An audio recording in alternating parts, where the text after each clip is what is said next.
Hey everybody, and welcome back to little Lindsey's library. So not right. Hey everybody, and welcome back to Lindsey's Little Library. So today is BookList Thursday. BookList Thursday is something I do with Sarah over at Sarah's Nightstand. We come to you every Thursday with some sort of book thoughts, ideas, recommendations, something bookish related. So we just came off of October, where we had a very Halloween, scary, thriller-ish theme to the entire month of October. We thought we would continue with that into the month of November with some sort of a theme. So this month we are going to focus every BookList Thursday on a specific genre that we are thankful for. So you're going to get 4 weekly, I guess, recommendations from us from 4 different genres that we personally are super excited about and thankful for. We may have similar genres that we pick, but we may not share them the same week. So make sure you keep coming back, because it's going to be like a month-long BookList Thursday chocked full of book recommendations for you.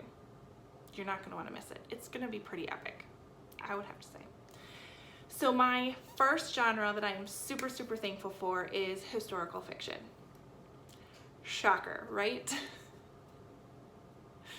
No. I was going to narrow it down to World War II historical fiction, but as I was kind of going through my favorites, I felt like I wasn't giving enough books justice. So y'all know my love for World War II historical fiction, but just historical fiction in general is my jam. And if you can tell this story, the story in dual timelines, I'm gonna love ya, pretty much. So yeah, I love it. Reasons why I love historical fiction, I guess, I always learn something. Now, I do keep in mind the books I read, it's historical fiction, which means that didn't literally happen, but a lot of the books I read center around historical events that did happen. And I am one to, if I fall in love with a book, I will go out and I will figure out what parts of it were not real.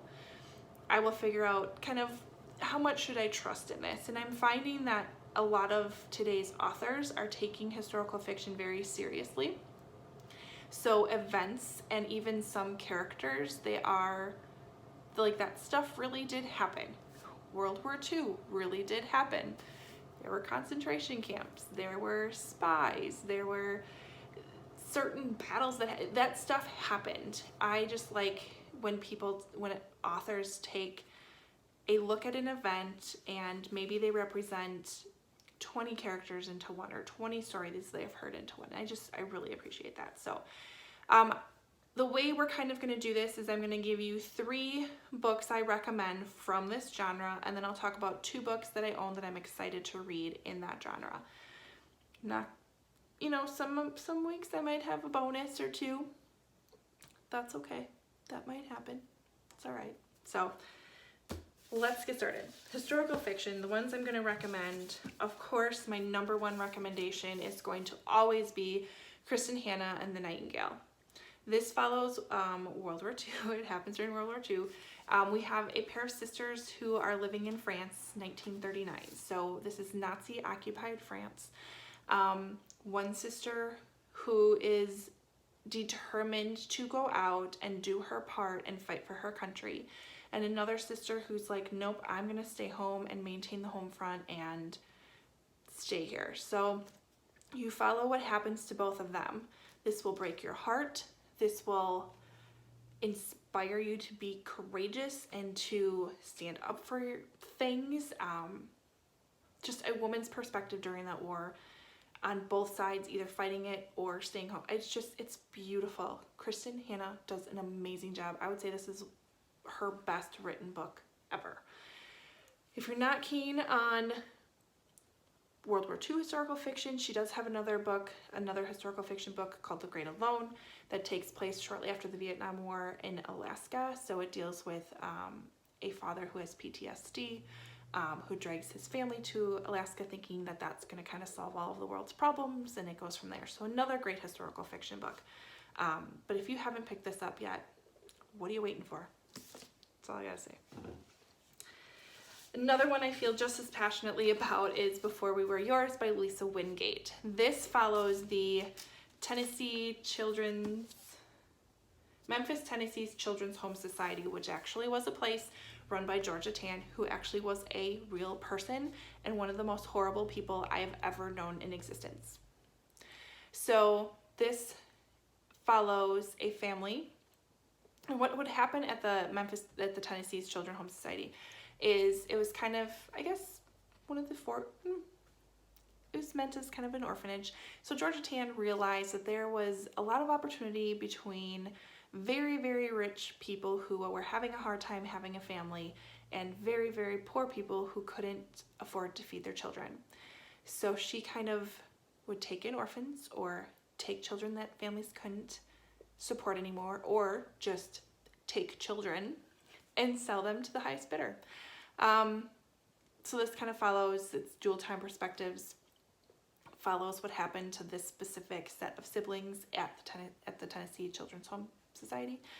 And I went down a big rabbit hole after this book and did some research and watched some specials, and it was, the main events that happened in here were pretty spot on. It's amazing. It's beautiful. It's one of the best books I've ever read. The other book I want to talk about is The Broken Girls by Simone St. James. Of course, I cannot locate that book to save my life. I don't know what happened to it. I'm thinking I borrowed it to somebody. I don't know. But The Broken Girls by Simone St. James. This again follows, I guess, an orphanage of sorts, an academy of sorts, where kind of troubled girls would be sent, I believe back in the 1950s. So a dual time perspective. So we have present day.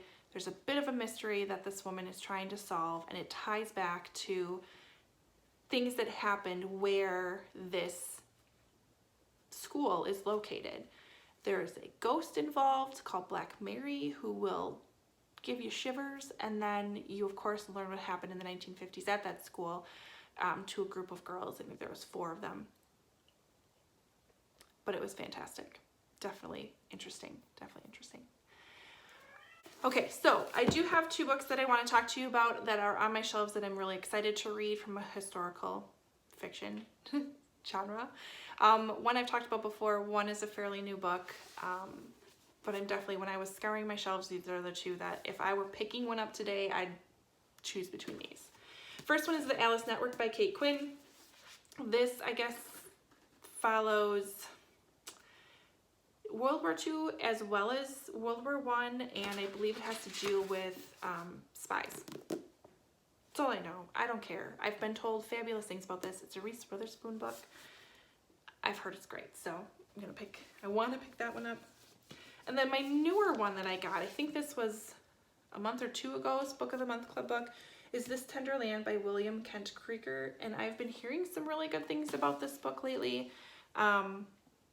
which has been just making me want to read it. And you know what I just discovered is I have 2 dust jackets. Well, that's odd.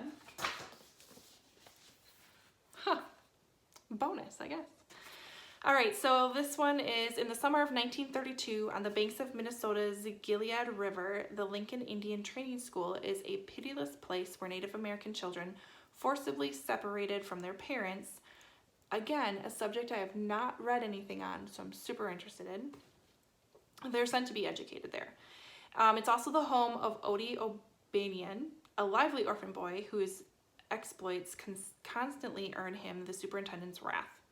Odie and his brother Albert are the only white faces among the hundreds of Native American children at the school.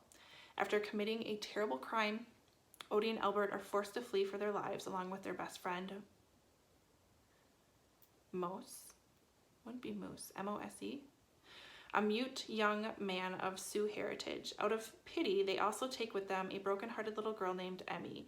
Together, they steal away in a canoe, heading for the mighty Mississippi in search of a place called home. Over the course of one unforgettable summer, these 4 orphans, vagabonds, journey into the unknown, crossing paths with others who are adrift, from struggling farmers and traveling faith healers to displaced families and lost souls of all kinds. So, sounds good. Gives me Huckleberry Finn vibes. I don't know. But I've heard great things. I think it's a pretty cover. I'm excited to read that one again, a subject I haven't read anything on. So that's what I have for our first genre that I'm super thankful for is historical fiction. Leave a comment below if there's any historical fiction books I need to keep my eyes on. And make sure you head over to Sarah's channel over at Sarah's Nightstand, link below. Check out what her first thankful genre is. And we will see you next week. Like, subscribe, comment, all that fun stuff.